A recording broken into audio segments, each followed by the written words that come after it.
You're listening to the Sisters in Loss podcast, a faith-based grief and loss podcast for Black women, where you will hear stories of miscarriage, infant loss, stillbirth, and infertility to learn there is a testimony in tragedy. You will learn how to heal, gain clarity, find hope and peace, and turn your pain into your purpose after loss. I'm your host, Erica M. McAfee. Thank you, Lex, for being on the podcast. Thank you for having me. I really appreciate it. You are so welcome. So I'd like to begin with you sharing a little bit about yourself and what you do. Okay. Well, I am a licensed therapist. I'm an intimacy coach, peace coach. I also have a podcast that's separate, dealing with intimacy issues called Intimacy Uncovered. I work with individuals in my private practice for Alexus Harris Coaching and Consulting. And then I also oversee a clinic in DC where I help just give back to the community and assist individuals in the community who have severe mental illness with making sure that they are connected to the appropriate resources. Thank you for sharing that. So take us back on your journey to motherhood and share with us your loss story and your infertility journey. Sure. So my infertility journey has been quite a journey, as you can imagine. So I really have had just challenges all throughout my life, I guess you could say, with areas of, just fertility. And I've always had just kind of issues with fibroids and the discomfort that comes with those. So, me and my husband were married 2 years ago, and we obviously wanted to get pregnant and have children and grow our family. So in order for us to take those steps, I went to go see a physician just to really kind of figure the way through, since I've had issues with those things in the past. And it was decided at that time that in order for us to conceive, due to the number of fibroids I had and also one ovarian cyst, that I would need to have a surgery. So I did have a laparoscopic procedure during that time to help remove those things. And from there, of course, they instruct you to just wait several months so you can heal, and they can really just check and make sure everything is okay. So we did, and healed up, and we're ready to go. And so we tried to conceive naturally, and we did. We were so excited. After a couple of times an attempt after I had the surgery, we were able to conceive maybe after a few attempts. And so that pregnancy was very rough on us from day one. When I found out I was pregnant, I actually thought I had lost the pregnancy because I experienced a lot of bleeding. After I took my pregnancy test, it was just a lot of bleeding. And so I thought I had miscarried. So when I actually got to my doctor's appointment, I just told them not miscarried. And so they actually, did the physical exam and everything. And they were like, no, you're pregnant. You're still pregnant. And I was just very surprised because it was really that much amount of loss of, just blood, and it was tissue and everything, and very consistent with miscarriage. So, from that point on, I was just kind of really trying to gear myself up for having somewhat of a, different types of pregnancy. So I bled kind of throughout, and I got to learn what my baseline bleeding was and what was something that may be a little more severe that I need to seek attention for. Got all the way to 21 weeks, and I ended up experiencing an issue with pregnancy, very severe. So I had to be hospitalized. But my physicians wanted to rule out certain things. They had determined that previously that I had placenta previa, and that my placenta was obviously kind of growing before the baby. And when they were in the hospital, they were trying to determine whether or not I had a placenta accreta, which is when your placenta gets fused into your uterine wall. And it can become a life-threatening situation. So while I was in the hospital, I ended up losing the baby. The nurse and the doctors checked one day, and the baby's heart and fluid and everything was fine. The next day, it wasn't, and he was gone. So they went ahead and prepared me for, the surgery, and let me know all of the things that would take place and the fact that I may need a blood transfusion because of this accreta.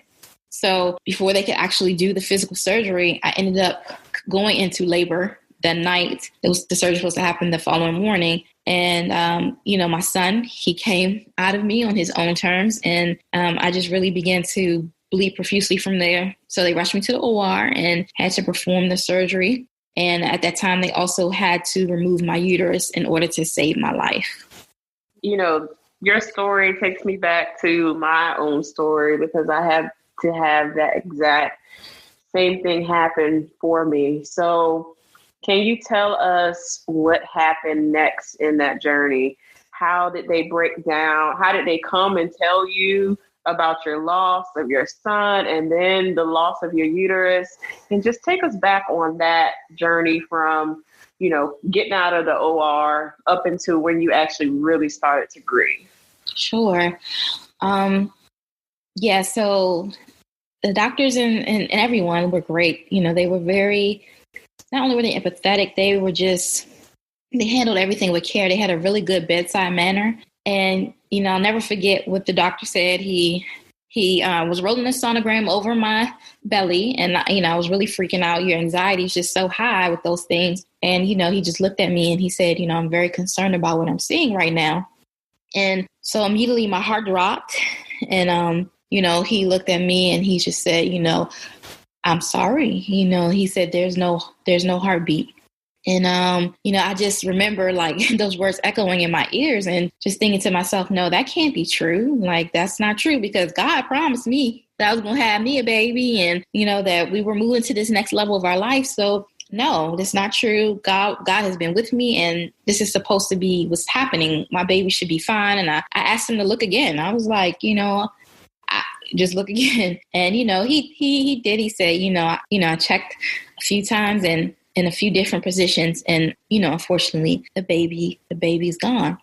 And girl, I just remember my heart just dropping. And I still just had like this element of disbelief that, no, like this can't be true. God didn't fail me in this situation. You know, this can't be true. It was very tough for me. And so, you know, I remember him asking me also, did I want him to call my husband? Because while I was in the hospital, my husband had to leave out and go to attend a meeting and he was coming right back. And so I told him no. I told him that I would let my husband know.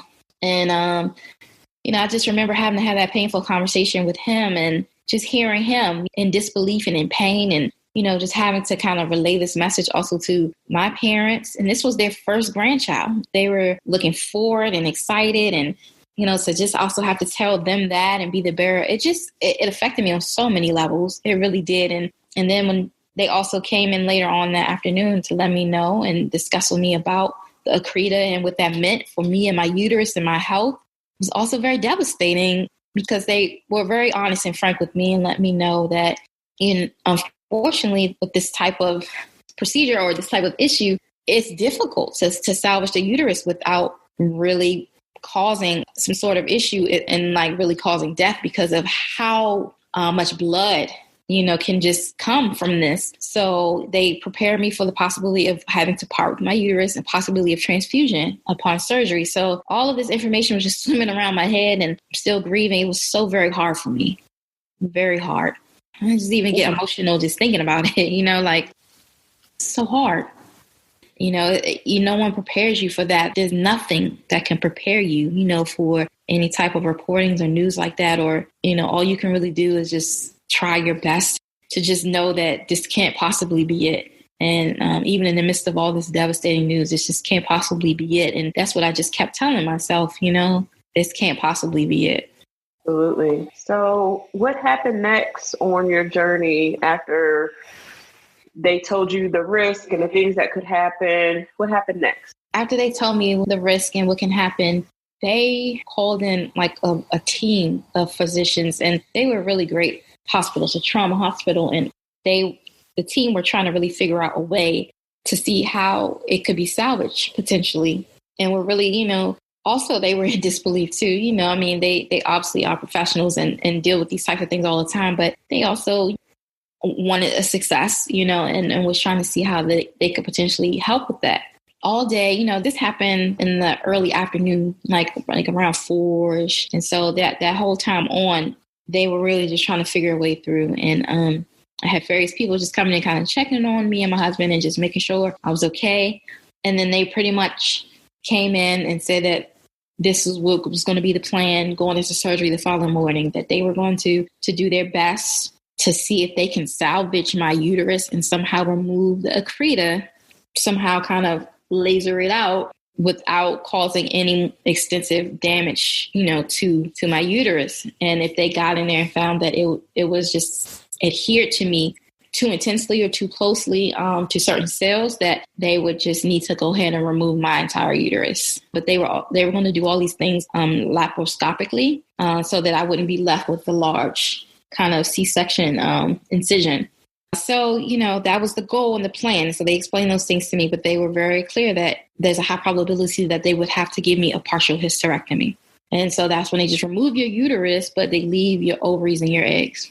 So before they could even get to that part, the next, with the surgery that they had planned for in the morning, again, everything just kind of happened so fast late in that midnight hour where my son just decided that, he really wanted to be relinquished on his own terms. So then from there, everything had to happen very fast. So there was really no time or option to consider taking their time to really kind of go in and see what was going on. At that point, I was bleeding so bad because when he came through me, I was actually in the middle of using the restroom and he came through me and everything, a lot of bleeding just started coming from that point on. And they just had to rush me to the OR. And before they could even finish preparing the anesthesia, I don't even remember what happened. So I passed out. They ended up having to give me 5 units of blood in order to save me and carry on with the partial hysterectomy.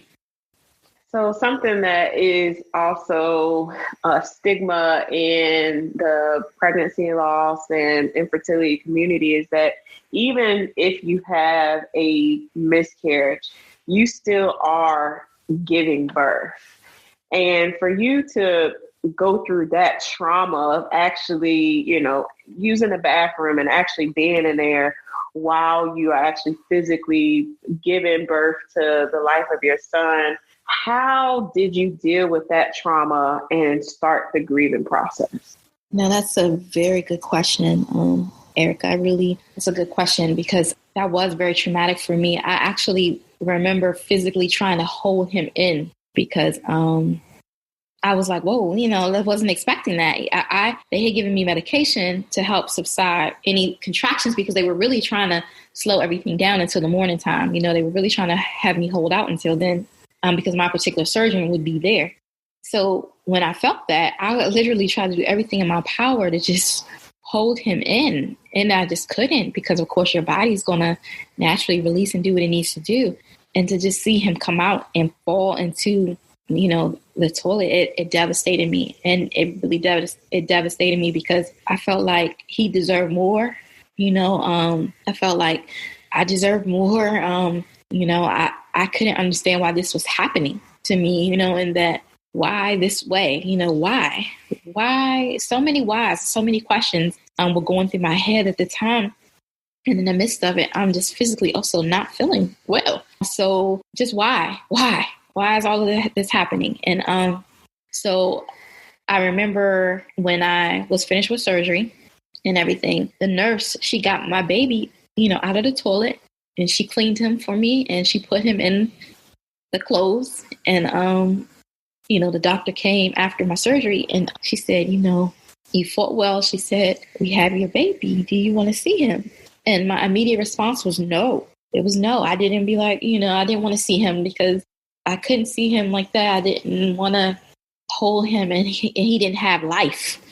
And I just still couldn't wrap my mind around that. And so she was very gracious and, she said, okay. She said, I'll tell you what, I'll have the nurses hold him. The nurses will hold him for a day in case you change your mind, and I'm so grateful, of course, that she said that because, a few hours later, I did change my mind and I did want to see him. And so to hold him and hold his little lifeless little body and, it was very challenging for me, very challenging. And the trauma was real. And to always kind of be the one on the other end of the couch, if you will, talking with folks about their traumas and how to persevere. It was very difficult for me to be on the other side of that trauma, and holding my lifeless child, holding this child that represented so many things that was dead and was gone, and how to process that and how to understand what that meant. It was very hard. And so I just remember I lost it. I wept uncontrollably, and uncontrollably. And then I remember just sleeping having the baby there in the room with me that night. And then I had to make a choice. God came to me, that evening and, told me that, he understood my pain and that he was with me and that I would have to let him go because I didn't want to let him go. But I had to let him go. So after that next morning, he slept with me that night and in the room, and I asked the nurses to come get him and to take them with them. And it was just hard, just the letting go, the still disbelief that this was happening to me, that he was not breathing, that we came 21 weeks only for this to happen to me, and not only for this to happen to me, but for me to also lose my womb. So I can't just try again. Like, I can't just get back up on the horse. Like this was it. And I just couldn't understand why. Thank you for sharing that. So let's talk about how your grieving process really affected and played a role in your relationship with your husband, as well as your relationship with God. Can you really talk to us about that? Sure. My husband and I, before we left the hospital, him and I made a deal with each other. And we decided that we would allow ourselves to grieve any way that we saw fit. And that we would really just be accepting of each other and that we would talk things through with each other and find comfort in each other's, as we grieved. My husband has 2 kids already. My husband's divorced. And so, we were really looking forward to just bringing Maverick home and, having our family just be complete, as our blended family. And for a while, I felt as though he didn't feel as much pain as I felt because he already had 2 kids. This started after we got home. When we were in the hospital, my husband's very supportive and very blessed, to have a very attentive and supporting and loving husband. And when we were in the hospital, we were there for each other and helped each other through that difficult moment. When we got home, I really started feeling a level of resentment a little bit towards him because, I just started going through my Rolodex and I felt like maybe if he would have helped me more, do certain things like around the house, or maybe if he would just understood, that how severe things were, because he couldn't go with me to a lot of my appointments ahead of time because we were just it was just a really drastic period of transition for us. And he was in this new role and new job, and he had a boss that was really riding him. And, again, we have 2 little ones already. And so unfortunately, their mom isn't as hands-on. So a lot of that stuff kind of falls on us. And so him making sure that he had to be there and do different things for them. Sometimes him being there for me had to take a back seat, and I had to be okay with it a little bit. And I was resentful of that because, I also felt like this is also your child, but I get it, but I just, those things, just every little thing starts to eat at your mind, when you're grieving and when you're upset and you try to find fault, because that's the process of it. You're angry, you're upset, you have this bargaining going on where you're trying to assign kind of things places. And that's just, unfortunately not how it really goes, but that's where I was with him. And so, it was different. Intimacy was different. I had to obviously heal now from this. Prior to us getting pregnant, it was the healing from the fibroid removal. Then it was the healing from, while I was pregnant, we couldn't have sex because I was bleeding and I was already a high-risk pregnancy. So there's just kind of months upon months of, sexual frustration there too. There's only so many things you could do, only so many hand jobs, blow jobs, just so many different things. There's only so much you can do that stuff. So all that starts to play a role, the physical part of it. And then you not liking your body, you know what I mean? The fact that your body couldn't produce and it couldn't do this thing that has naturally been gifted to do.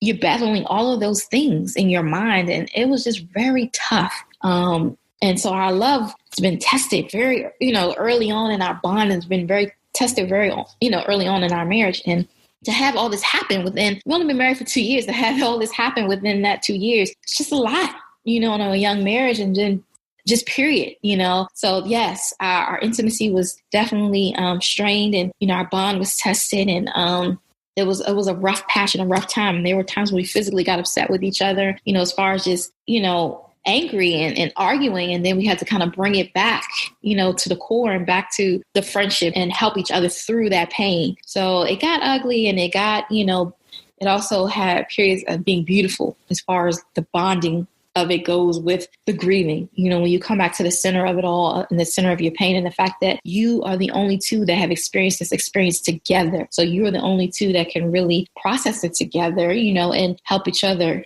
through it. My relationship with God, I was pissed. I was so pissed at God. And I was convinced I completely fell off his radar, that he didn't see me, and that he failed me. And not that I'm so perfect, I feel like, because I'm not, but I felt like this is all I was asking you for, was just this one baby, this one pregnancy, this one shot to complete our family. And I know you can carry me through it. So why didn't you? Like, you have the power, you have all you need, to help me get through this situation. And you chose not to. You chose to turn your back on me. And those are my very real thoughts and emotions. And it was hard for me, and I had it out with him. Me and God had it out. And all that happened in April, with me losing the baby. And so on Mother's Day, it was very tough for me last year. It was very tough. And that's when God really kind of reeled me in and really sat me down. And again, I was just kind of reading, and I was like, I don't know why I'm reading this, because this is not helpful for me. And I just kind of threw the book down and told me to pick it up.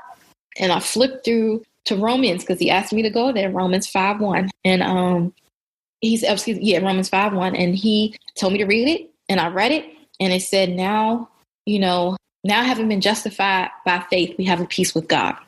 And so he asked me to read it again. And again, as many times as I read that passage, just in my routine studies and just going to church and just doing different things, I never focused in on that word justified. And that justified just sat with me. He worked that word kind of in my spirit and brought me back to a series of different things and conversations with him and things that I asked him for, and just a lot of different things in my life. And he helped me to understand what that meant. And essentially, to make a long story short, he just told me that means that there's a level of intimacy with him that only, certain people experience who have been justified in their faith, and a certain level of pain, a certain level of suffering, that brings you closer to him, and give you a full understanding of him. Because when you have that type of suffering and those type of losses, not everyone, of course, understands, and it's tough. But he understands, and he's always there, in the midst of it. And the funny thing is, we're always saying to God, why did you do this? Why? We always point the finger to him when soon as something goes wrong, but he's only always there, just working things for our good, in the midst of everything. That's the only thing he's always doing, is trying to be there and working those things out for our good. But we're always blaming him for when something goes wrong. And so, he just started just showing me a lot of different things. And I had to really work out my salvation, if you will, through my pain. Girl, if we didn't all feel that way, you just said, you just articulated pretty much how everyone feels in this situation, and so eloquently about the internal spiritual battle that we have within ourselves, but just being honest and truthful about being mad at God and being okay with it, and then questioning him, and then going back and forth. I mean, I just think that everything you said was just, I felt it now, even more so in my own personal infertility journey. So thank you for sharing that. Today's podcast episode is sponsored by Living Waters Doula Services. Out of her belly will flow rivers of living water. Rivers carry life and bring it forth to those who need it. I am excited to begin offering Living Waters Doula services to my sisters-in-laws. What is a doula? A doula is a non-clinically trained support person who provides emotional, physical, and informational assistance before, during, and after childbirth. My goal as your doula is to help you heal, remove anxiety and fear, and find peace and hope on your infertility and pregnancy journey. If you are currently trying to conceive and would like fertility support, if you are currently pregnant after loss, or if you want grief support for your recent loss, I'm available to share space with you as your doula and support you on this journey. For more details about Living Waters Doula Services, visit ericamcafee.com/doula. That is ericamcafee.com/DOULA. I'm excited to share space with you. So let's talk about how being a therapist has helped you really through your grieving process as you're healing, but also how that helps you relate to your clients and the patients that you service on a day-to-day basis. Okay. Well, I just to kind of reiterate a little bit about the whole being on the opposite end of the couch. Obviously I'm human and we all go through things as human beings. So grief, I've experienced losses before in my life, just family members and, friends that passed away. There's nothing like losing your child and grieving that loss. I had a girlfriend say to me, I don't know your exact pain. She said, but I know a mother's love. So I can only imagine, and it's true, like grieving that loss of your child. And then on top of that, you're grieving your physical loss of a part of your body, the precious part, the most, the part that distinguishes you and, your womb. It's something spiritual about that, you know what I mean? Or whatever too, about losing your womb, the birthplace. And that thing hit me hard, and I had to really process that and really allow myself to go through the emotions, and not try to block it, not try to hide it, not try to, persevere through and act like I'm okay, because I wasn't okay. And I was hurting and aching, not only physically, but spiritually, and so I really, really had to allow myself to take the proper time to go through the stages of grief that needed to happen. The same thing that I talk with my clients about who may have experienced these different losses. It was now my turn to allow myself to really go through those things. And so I can be a healthy individual, and really be responsible for my own healing. Because even though those things have happened to me, I don't have to be a victim of my traumas or my losses. It's still my responsibility to find and seek out my own healing. And so I had to allow myself to get past the angry and really move towards that healing and listen and turn my ear to God, and go through those stages of grief. And, God has also blessed me and given me a gift of writing. And so, it was time for me to pick that up again. And when you're pregnant, especially when you're having a pregnant that's high risk, you lay some things down and you really just try to focus on getting through. And so, he was like, it's time to pick it up, and really let it out. And I did. And so, a project was birthed from that because, Erica, one thing I decided was that the enemy could not win, and even though there wasn't a birth of a child, something had to be birthed, and so me and God, we continued to go through it and worked it out and everything. I poured all of me, into a book project. And, with two of my other girlfriends who were very supportive during this time, who also have had some sort of challenge around infertility or, pregnancy loss or loss of a child. So this project, the book, Peace That Supersedes, Stories, Scriptures, and Self-Care for Women Dealing with Infertility, Pregnancy Loss, or Loss of a Child, was birthed through this time of me just kind of working through with God, all the different emotions, all the different angers, all the different scriptures he used to help center me, and bring me back to that place, were poured into this book project. So that book is kind of set up in the context of a storm. So one of my girlfriends is leading it off, really talking about her experience and what anchoring for the storm looks like when God is, kind of denying you, like you're physically getting pregnant and miscarrying, and he's denying you, just outrightly denying you. And what that looks like, anchoring yourself for this process, this journey ahead. And my portion talks about being in the eye of the storm and what that looks like when you're filled with so many emotions, when you don't know, when you're confused, when the enemy is at your heels and you're really trying to seek that solace from God. What does that look like? And then my other girlfriend kind of wraps things up with the rainbows and reflections, just talking about, her experience 5 years ago of, actually having her child at 5 months, nursing him, taking breast milk, pumping breast milk at work and going to the hospital every day, bringing it to him and, making sure that he was okay, and only to lose him, a few months later and his actual due date and what that's like and what that pain is like, and reflecting on those things, but then also reflecting on how God was still merciful and showed up with his promise several months later as she was able to conceive and had a child. And the feelings associated with that of being angry of like, I'm not ready for this and you giving it to me already. So the book is very real and raw, and it was so helpful for my healing, you know what I'm saying? And because not only was it about me and our processes, but about the other women who get stuck with putting a voice to their process, and hopefully encouraging them and helping, them to understand that they're not alone and that they're part of this powerful sisterhood who have experienced these losses and, are working through their healing, and hopefully encouraging them and keeping them hopeful in the same token that God is speaking to them and that God is there for them and that God does have a plan. So where can we find the book? Give us the rundown on all the details, and I'll make sure I include them in our show notes as well. Absolutely. So the book is available on Amazon and it's called Peace That Supersedes. It's stories, scripture, and self-care for women dealing with infertility, pregnancy loss, or the loss of a child. I also created a short documentary film to go along with this book, just with a collection of some other women. Because again, it's really about just helping, like you said, to kind of get our stories out there and being supportive and having resources for each other. That's called Peace That Supersedes, Weathering Storms of Infertility, Pregnancy Loss, or infant mortality. And that is on YouTube.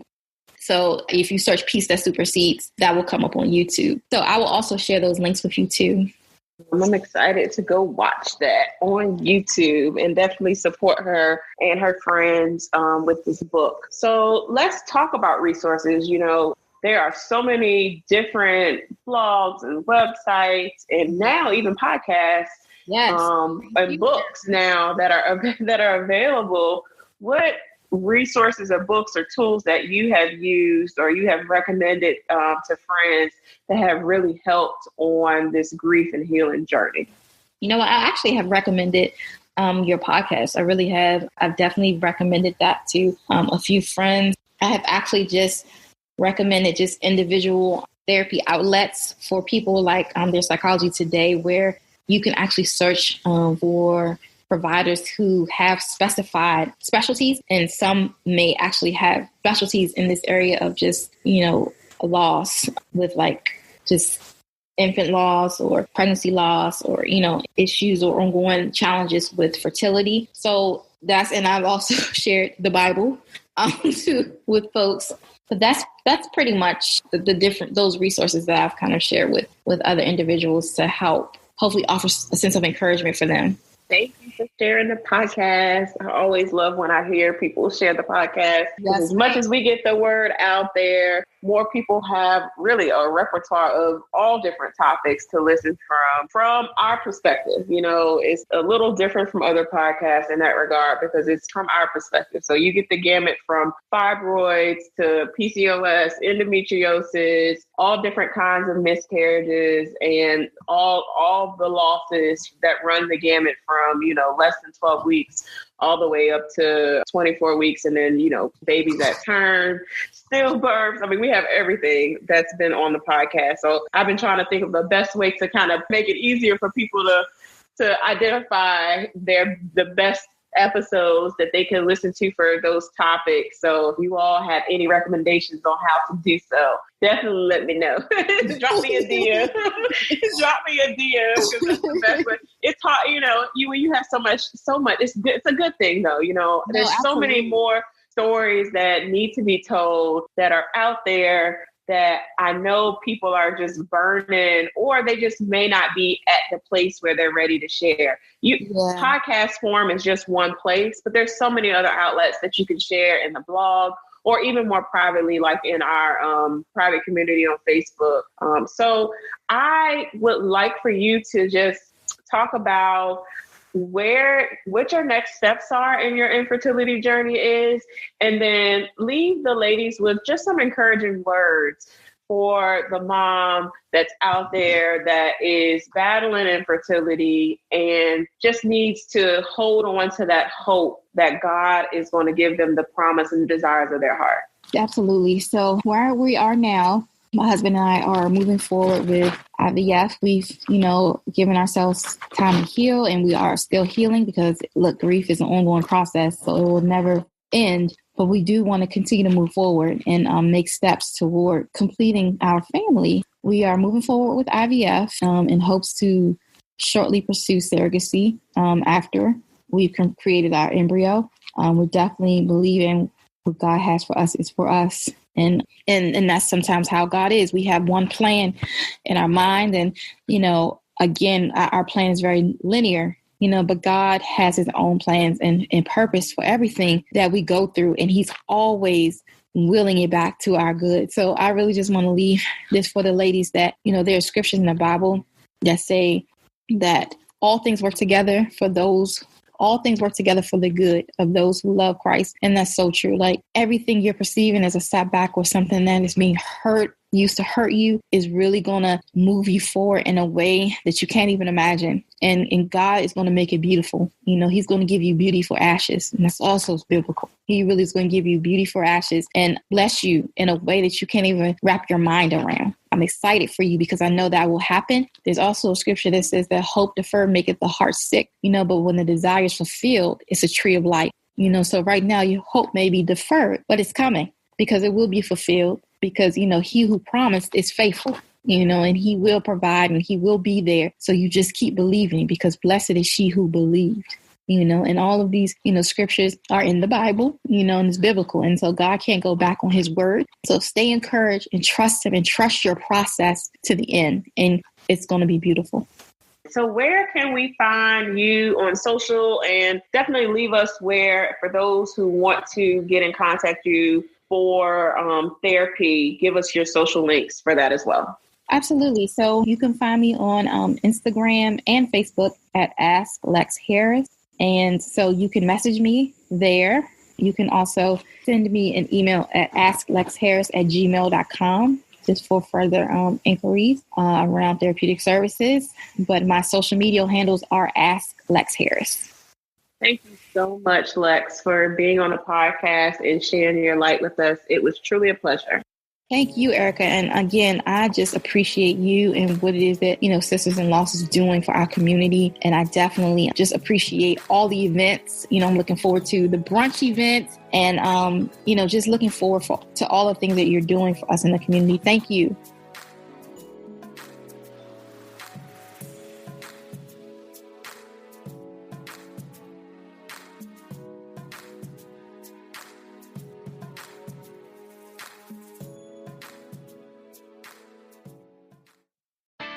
Warm temperatures are here and the hot Washington summer is coming. Will your residential or commercial cooling system beat the heat this year? For air conditioning maintenance, repair, installation, and service agreements, call the 5-star cooling experts at Crop Metcalf. Their technicians will make sure you and your family are cool all season long. Call 1-800-GO-CROP or visit cropmetcalf.com. Crop Metcalf is the one with 5 stars. Crop Metcalf, home of the 5-star technician and proud partner of the Washington Nationals.